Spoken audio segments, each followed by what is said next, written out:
semaine, nous montons à bord de la péniche de Frédéric.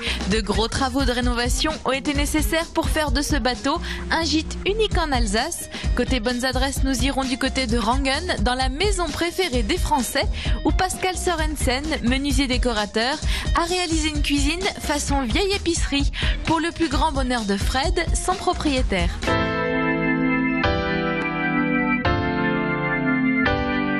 Coucou du bateau. Bonjour Caroline. Bonjour Madame la capitaine. Que de grands mots. Il est beau ton bateau. C'est une péniche, mais une petite péniche, je trouve. Elle est pas très... Tout à fait, c'est une péniche anglaise. Ah, elle est anglaise. C'est la spécificité par rapport aux françaises que tu as l'habitude de voir sur nos canaux. Donc elle vient d'Angleterre, elle a traversé la Manche pour venir et c'est une vieille péniche qui date de 1936. Oh, la vieille dame. Et la vieille dame, tout à fait. On est bien là parce qu'on sait plus où on est. On est en vacances, on est encore un peu en vacances en fait. On est encore un peu en vacances et somme toute, nous sommes toujours en Alsace, nous sommes à Dannemarie, au port de Dannemarie. Tu avais envie de vivre sur une péniche? C'est pour ça que tu l'as acheté? Alors, vivre peut-être plus tard, ça c'est un projet pour plus tard. On a surtout eu un coup de cœur, mon époux et moi, quand on a vu cette péniche. Le charme qu'elle dégageait nous a incité à l'acheter, à la transformer en gîte, pour justement accueillir les touristes ou les gens qui sont désireux de vivre autrement en Alsace le temps d'un week-end ou d'une semaine. Oui, c'est un peu d'aventure en fait. Voilà, tout à fait. Et l'idée c'était vraiment de la transformer en gîte, d'accueillir de manière très insolite nos hôtes et de leur montrer que la vie sur l'eau est une vie très agréable mais très différente aussi. Je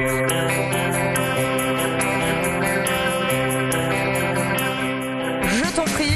Il y a la cloche. Oui. Bienvenue à bord. Waouh.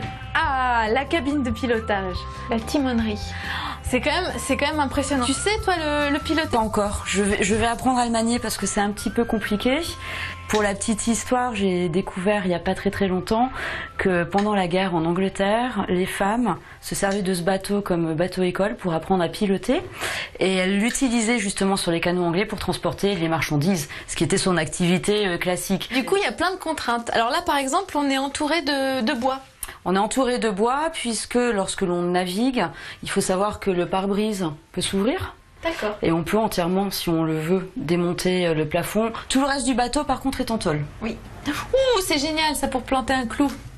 C'est génial pour planter un clou, sauf qu'on évite quand même de planter un clou dans la tôle parce que sinon on va couler. Donc ça, c'est pas la bonne idée. C'est des contraintes terribles. Voilà, donc tout l'intérieur a été habillé pour que justement on puisse faire les aménagements que l'on souhaitait. J'aime bien ce petit coin repas que tu as fait. Ta déco, elle est très soft. Blanc, rouge, des petits fanions. Tu as cherché évidemment à rappeler toujours le côté marin. Alors on voulait rester dans l'esprit marin mais sans que ça fasse trop cliché non plus. On voulait préserver l'esprit un petit peu british de la péniche sans mettre des drapeaux anglais non plus partout parce qu'on est en France. D'où le pied de poule. Voilà, d'où le pied de poule, voilà, des petits rappels. Et on arrive dans la cuisine. Waouh! Oui, tout à fait. Une cuisine indépendante et équipée. Une sacrée grande cuisine? Oui. Pour un bateau, c'est une taille quand même assez grande. Je les aime bien ces lumières. Ce sont des lumières spécifiques pour les bateaux alimentés en 12 volts. J'ai cherché un parquet aussi qui rappelle un peu l'histoire du transport de marchandises. Donc j'ai trouvé ce parquet qui en fin de compte est un parquet flottant tout à fait classique mais avec des impressions de vieilles caisses parce que je voulais des vieilles caisses. Ça colle super bien. Voilà, qui raconte un peu l'histoire du bateau. Oui, parce que j'imagine que rien n'est droit en fait. Rien n'est droit et rien n'était droit donc on a dû tout reprendre. Et le bois était partout? Alors le lambris classique vernissé. Marron, on a voulu absolument agrandir et aérer l'espace, donc on a opté pour le blanc. Tu l'as repeint? Oui, ah oui, tout à fait. C'est chouette. Et puis les petits rideaux, c'est des stores bateaux, c'est ça? Ce sont des stores bateaux, tout à fait. Que tu as pincé? Que l'on a pincé pour qu'on ait la vue côté campagne et côté canal. C'est très mignon. Avant de continuer la visite, nous poussons la porte de la ferme de Marie à Rangen. Ce gîte hors du temps est la fierté de Fred, son propriétaire. Et pour sa cuisine, il avait envie d'un coup de neuf. Et pourtant, on dirait qu'elle a toujours été là.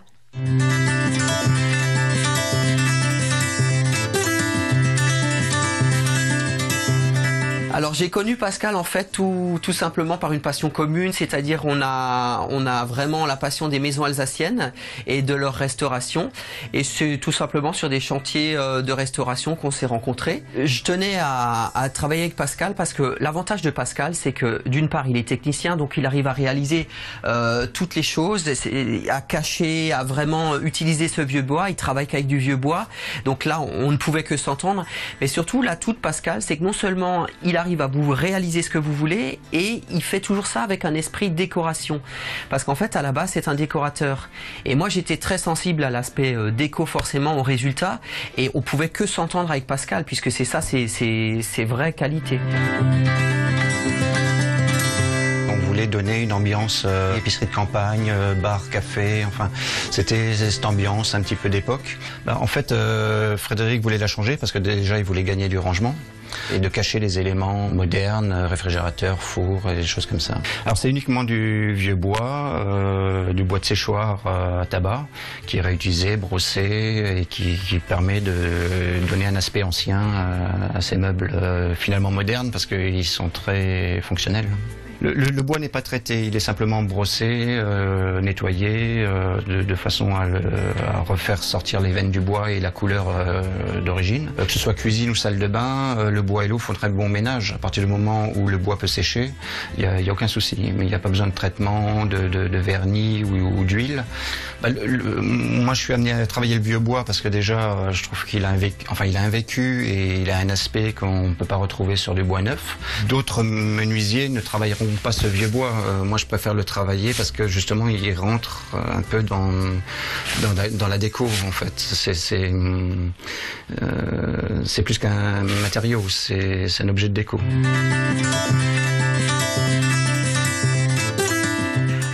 Une fin de travaux, c'est toujours sympa, donc quand je vois le résultat, merci Pascal déjà, et surtout ça donne plein d'idées. Alors c'est un peu le défaut quand on est comme moi, c'est qu'à peine quelque chose de terminé, on voit déjà ce qu'on va faire. Alors ça me donne plein d'idées, donc deux salles de bain, deux chambres, pour refaire plein de choses, aux travaux futurs.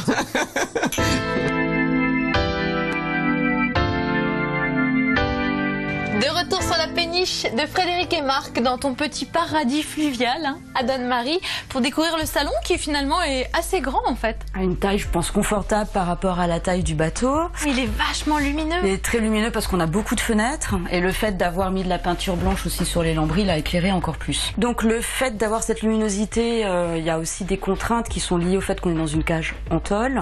On a le soleil qui reflète sur l'eau, donc il peut faire très chaud, il peut faire très beau. Donc on a installé des stores.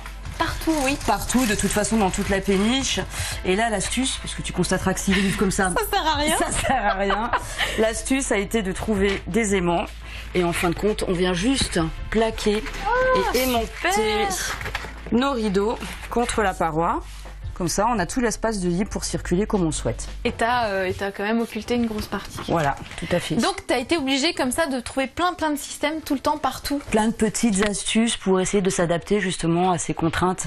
Il y avait des grosses contraintes, il y en avait des toutes petites, mais il fallait à chaque fois trouver des petites choses pour pouvoir y pallier. Et vous êtes des bricoleurs, toi et ton mari? Mon mari, oui. Moi, j'ai les idées. Lui, il applique. Ça, c'est bien. Voilà, ça, très bien. C'est le binôme qui fonctionne très bien. Avec du coup des couleurs bien flashy pour les coussins. Et la table basse, c'est fait maison? La table basse est faite maison avec des roues industrielles que nous avons chinées dans une brocante et une palette que nous avons customisée. Très bien, récup. Voilà. Et ce petit poêle, alors, c'est la source de chauffage? Source de chauffage en hiver, donc c'est un poêle à bois qui fonctionne sans aucun problème et qui permet de réchauffer, on va dire. Ça suffit. Je mets des petits convecteurs d'appoint. Oui. Pour les frileux, exactement. Ou frileuses. Ou frileuses, en général, c'est les filles.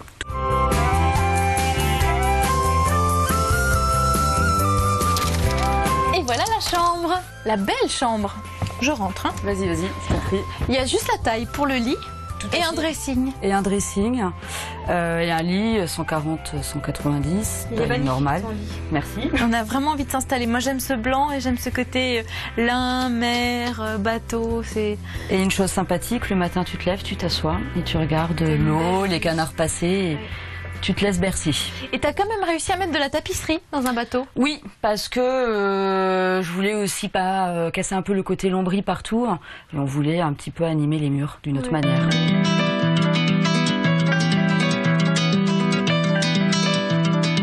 On est bien là, voilà, la petite famille nous a rejoints. Bah oui, c'est forcément une équipe au complet hein, qui doit réaliser ce genre de travaux. C'est une histoire familiale, tout à fait. Il faut savoir bricoler.